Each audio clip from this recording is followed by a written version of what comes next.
Podcast Up, le rendez-vous qui fait du bien à votre TPE-PME, en partenariat avec Duno. Bonjour à tous, je suis ravi de vous retrouver pour le 6e numéro de Podcast Up, l'émission qui fait du bien à votre TPE-PME, en partenariat avec Duno et le groupe Up qui vous propose des solutions exonérées qui augmentent la vitalité de votre entreprise et le bien-être de vos collaborateurs.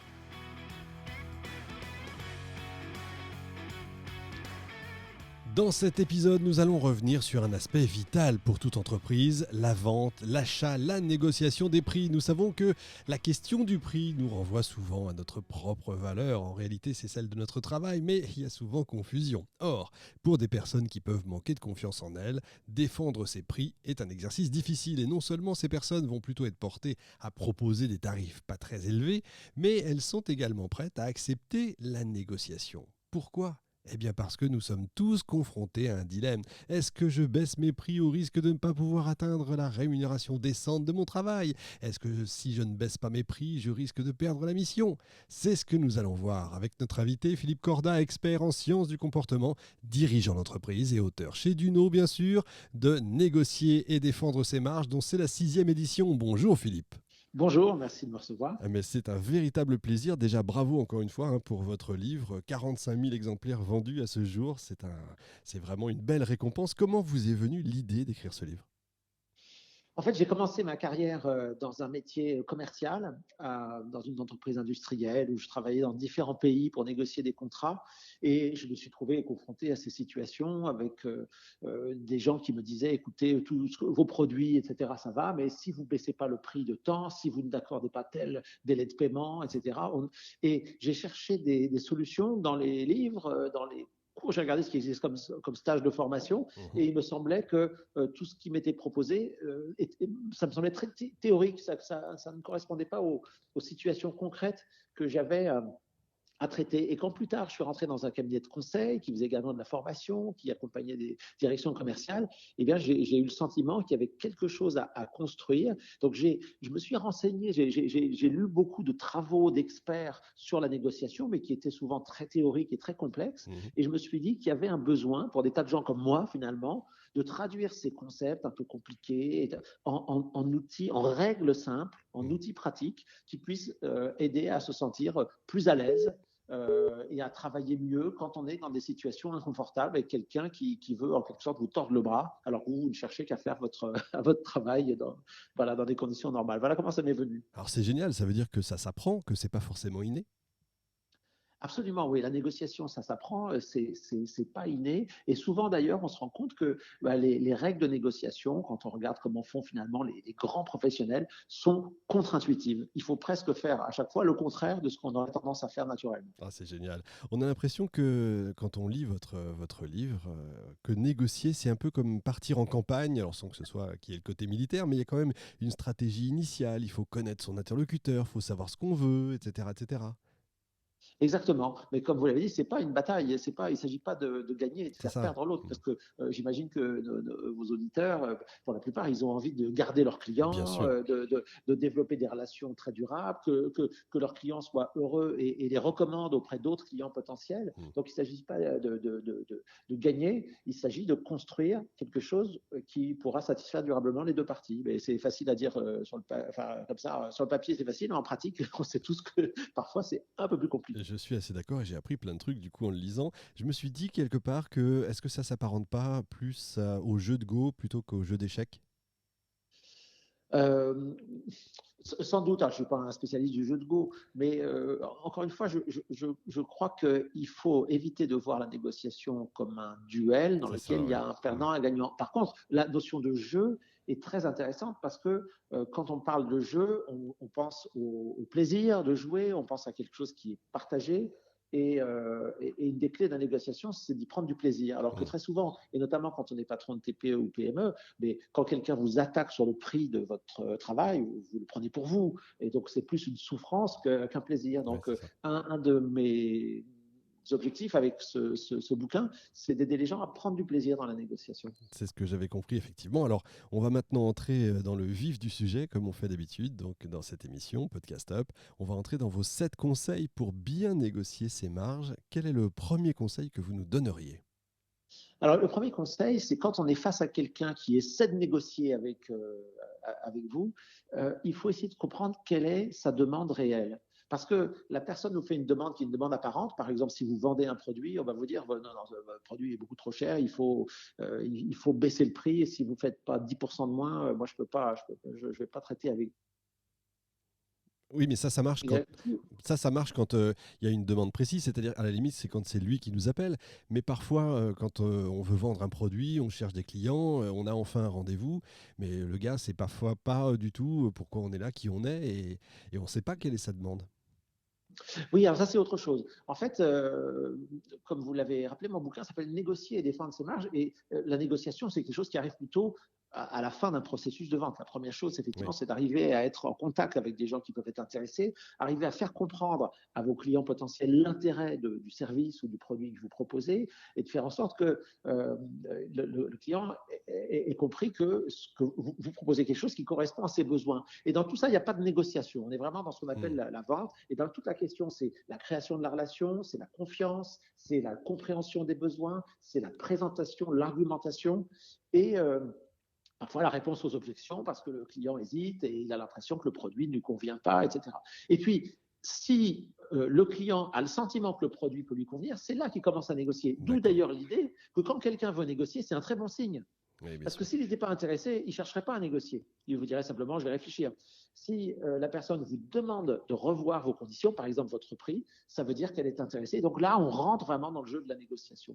Et là, donc, encore une fois, c'est quelqu'un vous demande et éventuellement de façon même très désagréable de revoir votre offre, de revoir votre prix. La question, c'est pourquoi il le fait. Qu'est-ce qu'il veut vraiment? Peut-être qu'il veut simplement être rassuré sur le fait que vous n'essayez pas de lui faire payer plus cher que quelqu'un d'autre.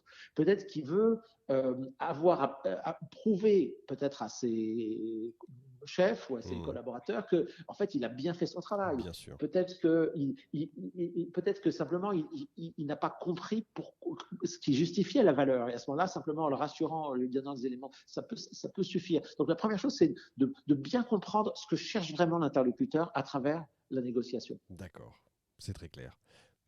Conseil numéro 2. Conseil numéro 2, c'est de se fixer un objectif. Ça peut être se fixer un objectif quand on négocie avec quelqu'un, ça peut être un objectif, par exemple, sur le prix. À quel prix est-ce que je veux vendre? À quel prix je peux acheter? Alors, bien sûr, on peut être amené à revoir son objectif dans le cours d'une négociation, mais c'est se fixer un objectif qui corresponde à quelque chose de réaliste compte tenu du marché, parce qu'on peut toujours une fois vendre à quelque chose très au-dessus du prix de marché ou acheter très en dessous du prix de marché, mais ce n'est pas quelque chose qui est gagnant sur le long terme si on veut développer des relations fructueuses, durables avec les gens. Donc, il faut se fixer un objectif réaliste, et ça, c'est très important parce que ça permet de savoir tout simplement à quel moment on peut essayer d'arrêter la négociation ou voilà, ça permet d'avoir un point de repère, et plus on a un objectif clair en tête, moins on se laisse influencer par ce que dit l'interlocuteur. Il y a des études, des recherches qui ont été faites qui ont montré que quand les gens se disent, par exemple, il faut que je vende mon produit entre, je sais pas quoi, 10 et 15 euros, ou 1000 et 1500 euros, si vous voulez, ou une fourchette très large. Ouais. Si la personne, si par exemple vous avez un acheteur qui dit, moi je vous achète ça à 700, pas plus, toute la discussion, ça va être autour des 700. Alors si vous êtes dit, moi ce que je voudrais, c'est vendre mon produit à 1175 euros, quand la personne vous dit, non mais attendez, ce truc-là, ça vaut 700, vous entendez, mais vous, la question, c'est comment vous allez l'amener vers 1175. Vous voyez ce que je veux dire? C'est très important d'avoir un objectif. Et on parle de prix, mais souvent, une négociation, ce n'est pas que le prix. Et souvent, d'ailleurs, on fait des mauvaises affaires parce qu'on est tellement obnubilé par le prix qu'on va céder sur d'autres choses qui peuvent s'avérer beaucoup plus importantes ou pénalisantes à terme. Oui, c'est vrai. Alors, il y a souvent des idées reçues dans la négociation en général et quand on parle de prix. On dit que, c'est peut-être une idée reçue, quand un prix est bas, ça ne fait pas sérieux. Ah bah c'est vrai que le prix, alors, notamment pour tout ce qui est intangible, oui, c'est difficile de mettre une valeur à quelque chose que le client ne voit pas encore. C'est par exemple un service, tant qu'il n'a pas profité de ce service, il a du mal à lui accorder une valeur. Ou quand c'est un produit qu'on n'a pas encore utilisé soi-même, c'est difficile. Donc le prix donne une indication sur la valeur. C'est vrai. D'accord. Et on dit aussi que c'est le premier qui parle qui a perdu. Non, ça, c'est pas forcément vrai. Alors, c'est un sujet extrêmement complexe. On ne va pas rentrer dans le détail, mais globalement, non, c'est pas forcément vrai. Ok, C'est bah pas ça, forcément ça vrai. peut faire même le débat, enfin le sujet d'une émission tout court. Très bien. Voilà, Donc se exactement. fixer un objectif, deuxième conseil très important. Ça veut dire aussi, je rajoute une chose quand même peut-être, et en ayant lu votre livre, en tout cas je m'en suis rendu compte, c'est qu'il faut en interne avoir discuté de tout ça avec son patron, etc. hein. Il ne faut pas partir la fleur au fusil sans savoir. Ah bah, il faut, oui, se fixer un objectif, justement, c'est une des vertus, c'est que ça oblige à discuter pour regarder si c'est raisonnable, si c'est réaliste, C'est à ça. supposer qu'on vende cette quantité-là, à ce prix-là, est-ce qu'on est capable de produire, est-ce qu'on est capable de s'approvisionner, est-ce qu'on est capable de le faire de façon rentable. Mm. Donc ça oblige à réfléchir et à discuter. Hein, si vous avez des associés ou des collaborateurs ou des collègues, eh bien, regardez ce qui est réaliste et ce qui serait quelque chose d'acceptable pour vous. Avoir des consignes claires, effectivement. Troisième conseil. Le troisième conseil, c'est qu'il faut oser commencer par une exigence élevée, plus élevée que ce qu'on veut en réalité. Mm. Il y a une autre façon de le dire qui est comme en négociation. Dans une bonne négociation, tout finit toujours par un compromis d'une façon ou d'une autre. Ouais. Alors comme tout finit par un compromis, il ne faut jamais commencer par un compromis. Il faut commencer par quelque chose que la partie adverse ne pourra pas accepter. Parce que si vous commencez par quelque chose que la partie adverse peut accepter, ben en fait, en réalité, elle n'acceptera pas. Et soit vous allez vous bloquer et vous allez vexer la partie adverse en refusant de faire tout effort. Mm. Et bien ça, les gens détestent ça. Soit vous allez faire des concessions et finalement traiter à des conditions moins intéressantes que ce qui aurait été tout à fait acceptable par l'autre partie. Donc il vaut mieux commencer par quelque chose que l'autre ne pourra pas accepter, et ensuite on va discuter. Enfin, mais c'est une règle mais absolument incontournable. Et que vous regardiez d'ailleurs toutes les négociations, que ce soit les négociations diplomatiques, sociales, commerciales, on a toujours cette règle, toujours. Alors Bien maintenant, il ne sûr. faut pas dire n'importe quoi. Oui, bien Et sûr. si j'annonce un prix 3 fois supérieur au marché, mon client ne va même pas discuter. Mm. Mais il faut trouver le moyen de faire une première proposition que l'autre ne puisse pas accepter. Et surtout faire une deuxième proposition qui ne fasse pas penser qu'on a essayé de le voler la fois d'avant. Oui, bien sûr. Alors, une fois qu'on a fait une proposition, ça sera peut-être le conseil suivant, si vous voulez. Oui, C'est une fois que vous avez fait une proposition, il faut la défendre. d'accord. Il faut la défendre. Parce que la pire des choses que vous puissiez faire, c'est proposer quelque chose et puis 3 minutes après dire oui, bah, finalement, effectivement, je vais faire 10% de moins ou 10% de plus. Parce que là, ça donne l'impression réellement C'est que ça. vous avez essayé de profiter de la crédulité de votre interlocuteur. Donc, il faut quand on prépare une négociation, il faut préparer, comme on l'a dit, des objectifs, il faut préparer l'exigence initiale, quelle est la proposition initiale qu'on va faire, et il faut préparer en face des arguments, même si on sait en réalité qu'au bout du compte, on sera obligé de lâcher sur telle ou telle chose, il faut donner l'impression que c'est vraiment des choses auxquelles on a beaucoup réfléchi, qui sont tout à fait normales, et ça fait qu'au moment où vous finirez par faire une concession, eh bien cette concession aura de la valeur pour la partie Bien adverse. sûr. Donc du coup, le quatrième, c'est votre quatrième conseil, c'est ça, c'est de défendre sa Oui, proposition. Hein. c'est quand on vous demande une concession, Mm. eh bien, répondez d'abord par des arguments. Défendez votre proposition. Ah, Alors, ça ne veut pas dire qu'il faut être têtu comme une bourrique et refuser toute discussion éternellement. Mais plus vous allez défendre avec énergie, avec conviction, avec passion, le fait que ce que vous proposez, vous pensez vraiment que c'est une bonne solution, c'est vraiment un bon prix, c'est vraiment quelque chose de bien, eh bien, encore une fois, si plus tard dans le processus, quelques minutes plus tard, ou quelques heures plus tard, quelques jours plus tard, vous dites j'ai réfléchi, bon, on pourrait peut-être faire autrement, et bien à ce moment-là, vous avez quelqu'un qui est très intéressé et qui dit ah là, il y a vraiment quelque chose, il y a vraiment un vrai effort, parce que la proposition de départ, elle était quand même très sérieuse. Ah oui, donc c'est pas forcément en face à face tout de suite sur le coup, ça peut être effectivement plusieurs jours après. Oui, bien sûr. Ah bah, après, il y a tout type de négociation. Bien Je ne sais pas sûr. dans quel métier sont vos différents auditeurs, mais vous avez des affaires qui se traitent en face à face ou au téléphone en quelques minutes. Oui, Et puis, vous avez des gros contrats qui vont parfois se discuter pendant des mois, avec beaucoup d'échanges d'écrits. Il y a toutes sortes de négociations. Mais bien au sûr. départ, vous avez toujours deux parties qui sont représentées quand même par des individus, que ce soit dans des grandes organisations ou des petites, et c'est des gens qui aimeraient bien arriver à se mettre d'accord, sinon c'est même pas la peine de négocier, mais qui ont des intérêts qui ne sont pas alignés, et donc chacun attend que l'autre fasse des efforts, voilà, en essayant d'en faire le moins possible soi-même, c'est ça une négociation. C'est une sorte de jeu finalement. Cinquième conseil. Alors, ça c'est extrêmement important aussi, c'est qu'il faut toujours obtenir une contrepartie à toute concession. Il ne faut jamais donner quelque chose sans contrepartie. Alors ça peut paraître un petit peu, comment dirais-je, très, très égocentrique et capricieux, etc. Mais en fait, Si, par exemple, j'ai proposé, je prends l'exemple de la vente, c'est plus simple, on peut parler des achats aussi ou d'autres types de négociations, mais je prends l'exemple de la vente. Si je propose mon produit à 100 euros, et puis après une certaine discussion, je dis, bon, bah ok, je descends à 90. L'impression que ça donne, c'est que 100 euros, c'était abusif. Et que finalement, si ça descend à 90 ou même à 95, peu importe, ça veut dire que peut-être on peut aller encore plus bas. Ou maintenant qu'on a discuté le prix, on peut discuter d'autres choses, mais peut-être qu'au fait, la première livraison, elle pourrait être gratuite. Et puis peut-être que la garantie, ça pourrait passer d'1 an à 3 ans. Et puis peut-être que, vous voyez, alors que si vous dites, voilà, je comprends que le prix vraiment pose un problème, écoutez, j'aimerais bien vous aider.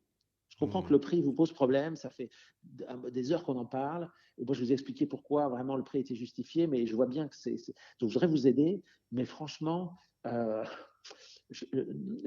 si vous ne vous engagez pas sur des quantités plus importantes, je ne vois pas comment je pourrais justifier ça, même vis-à-vis de mes collègues, et comment je pourrais m'en sortir. De votre côté, est-ce que vous seriez prêt éventuellement à vous engager, non pas sur simplement une commande, mais sur 5 ou 10 commandes? Et là, vous demandez une contrepartie. Vous n'avez encore pas baissé votre prix. Mais vous voyez, et si le client vous dit, bah oui, moi, au lieu de vous acheter, je ne sais pas quoi, n'importe quoi, une palette, je vous achète 10 palettes, à ce moment-là, c'est différent. Vous dites, à ce moment-là, je vais regarder ce que je peux faire. Mais vous ne cédez pas sans contrepartie. D'accord. Ça peut être, je ne sais pas, j'invente, on négocie avec Samsung pour citer une marque et vous pouvez nous faire des téléviseurs à moins cher pour mes collaborateurs ou des choses comme ça. Ça va jusque-là? Ou c'est pas ce genre de négociation? Après, ça tout dépend, est en possible fait. dans la limite de l'éthique, hein, Oui, c'est évidemment. ça, oui, non, bien sûr, dans la limite. Oui, souvent je pourrais vous raconter une anecdote en 2 secondes, hein, ouais, mais sûr. je me rappelle, j'étais tout jeune et j'étais en Allemagne et j'essayais de négocier une hausse de prix avec un client industriel et qui était un client fidèle, qui m'avait d'ailleurs ouvert des portes auprès d'autres de ses confrères.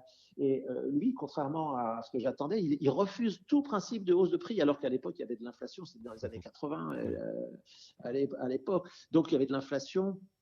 Le franc, d'ailleurs, était dévalué par rapport aux marques, il n'y avait pas encore l'euro, etc. Donc, je ne comprenais pas pourquoi il refusait toute hausse de prix.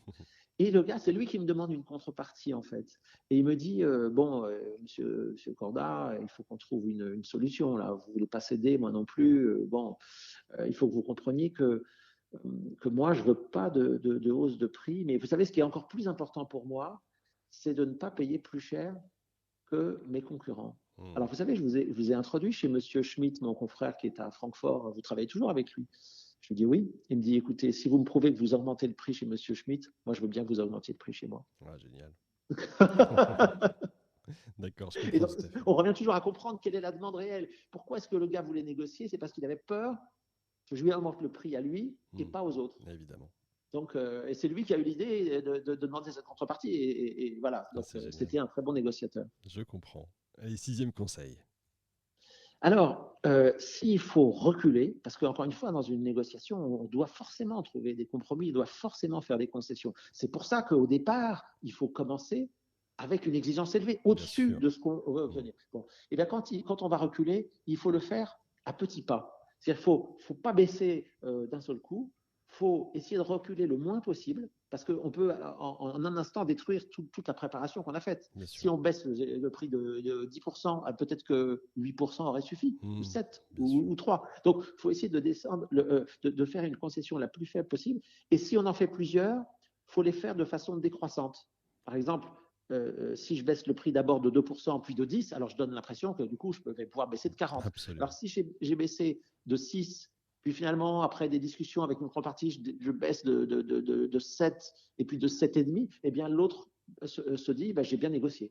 J'ai bien négocié, on arrive au bout, etc. Donc, et l'autre chose aussi, c'est que reculer à petits pas, c'est parfois faire un pas de côté. C'est dire, par exemple, écoutez, sur ce point-là, non, je ne peux rien faire. Non, franchement, par exemple, je reprends l'exemple du prix. Ouais. Votre client demande un effort supplémentaire de prix et vous dites, non, écoutez, sur ce point, malheureusement, là, à ce stade, je ne peux plus rien faire. Alors, vous voyez, c'est magique quand vous dites ça parce que ça veut dire que vous êtes ferme, mais en même temps, quand vous dites sur ce point, ça veut dire que sur d'autres, ça reste ouvert. Donc, peut-être que à ce moment-là, votre client va dire, est-ce qu'au moins vous pouvez, je ne sais pas quoi, me faire cadeau de telle ou telle chose. Alors, ça, c'est peut-être plus intéressant parce qu'on fait cadeau une fois, alors que le prix, il est fixé pour tout un contrat, par exemple. Ou vous-même, vous allez dire, écoutez, sur le prix, je ne peux plus rien faire.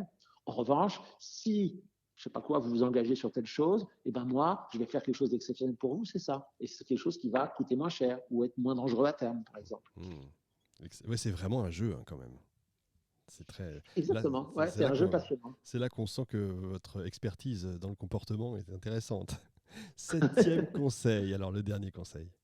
Alors, l'idée, c'est qu'il faut essayer c'est pas toujours facile, mais de piloter la conclusion de la négociation. Il ne faut pas laisser l'autre avec toutes les cartes en main. Par exemple, votre interlocuteur vous dit une dernière chose encore, une dernière chose, il faudrait que vous revoyiez telle clause ou que vous bon.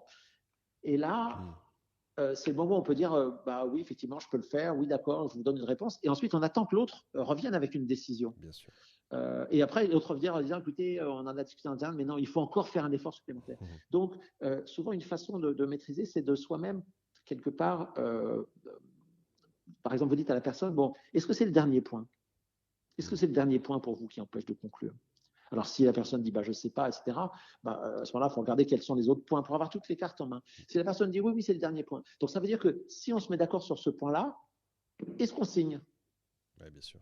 Je ne sais pas, il faut que j'en discute. Écoutez, commencez par en discuter. Moi, je vais réfléchir, je vais discuter chez moi, etc. Puis on se revoit, on en parle. Mais il faut essayer, vous voyez, d'amener votre adversaire à devenir un partenaire, qu'on se tape un mandat dans la main et ne pas lui donner tous les éléments pour qu'ensuite, parce qu'éventuellement, sinon, il va prendre vos éléments puis négocier avec un de vos concurrents pour voir s'il n'obtient pas mieux. Et donc, il faut essayer de ne pas abattre toutes ces cartes tant qu'on n'a pas en face de soi quelqu'un qui dit moi, écoutez, si on se met d'accord là-dessus, allez, c'est bon, c'est le dernier truc, on y va et à ce moment-là, on travaille ensemble. Eh bien, écoutez, bravo. 7 points extrêmement importants. En plus de ces 7 points, il faut absolument acheter ce livre, Négocier et défendre ses marges. Vous avez une idée que je trouve absolument géniale tout au long du livre, c'est de mettre en scène 2 personnages, Catherine Picard et Julien Lafont. Alors j'imagine que ce n'est pas des vrais noms, mais qui vont tout au long du livre, comme ça, ponctuer tous les conseils. Je trouve ça super drôle. Oui, alors comme le livre, vous avez eu la gentillesse de dire que c'était la 6e édition, la première édition est déjà très ancienne, et donc effectivement j'actualise le livre avec à la fois les nouvelles recherches sur la négociation, et je change à chaque fois les prénoms de mes personnages pour que leur âge soit crédible en fait. C'est excellent, d'accord. Ça peut être drôle de retrouver celui c'est 93, je crois, le premier. Oui, c'est ça, 94, je crois. Oui, vous le dites d'ailleurs, Internet n'existait pas, c'est drôle. Oui, c'est vraiment très drôle. Et au départ, d'ailleurs, c'était 2 hommes, parce que quand on se représentait une négociation dans les années 90, on imaginait 2 hommes d'affaires. Aujourd'hui, bien entendu, on imagine une femme et un homme. Et d'ailleurs, bien entendu, comme vous avez lu le livre, vous voyez que la femme est en fait beaucoup plus habile dans le livre. Je ne dis pas que c'est une généralité, mais que l'homme dans la négociation, et que l'homme va apprendre énormément avec finalement les confidences que va lui faire au moment où elle prend sa retraite, cette négociatrice redoutable. Un grand respect entre les deux, c'est très drôle, c'est très sympa à lire en tout cas. J'aime bien poser la question pour terminer, pour humaniser un petit peu toutes ces interviews. Est-ce que vous auriez un restaurant, votre restaurant préféré, à nous conseiller? Oh là! Ah oui, je sais. Alors, écoutez, j'avais pas prévu ça, mais alors, j'ai fait une tentative, mais avec mon épouse, on n'a pas poursuivi. J'ai fait une tentative après avoir vu un célèbre reportage sur Netflix sur tout l'avantage de manger des végétaux, de devenir végétarien. On est devenu végétarien pendant quelques mois, puis maintenant on alterne et on reprend quand même de la viande et du poisson. Et ça nous a permis de découvrir un restaurant, je crois que c'est une petite chaîne qui s'appelle Abattoir Végétal. D'abord, j'adore le nom du restaurant. Et ça montre qu'on peut manger très agréablement des choses très variées, avec des menus complètement végétariens. Donc, et ça se trouve il y en a un qui est dans le 6e, qui est à Paris, qui doit être rue Guizarde, je crois. Abattoir végétal, très, très sympa. Très bien, si ça peut leur donner un petit coup de main en ces temps difficiles. Mais ne négociez pas avec les restaurateurs.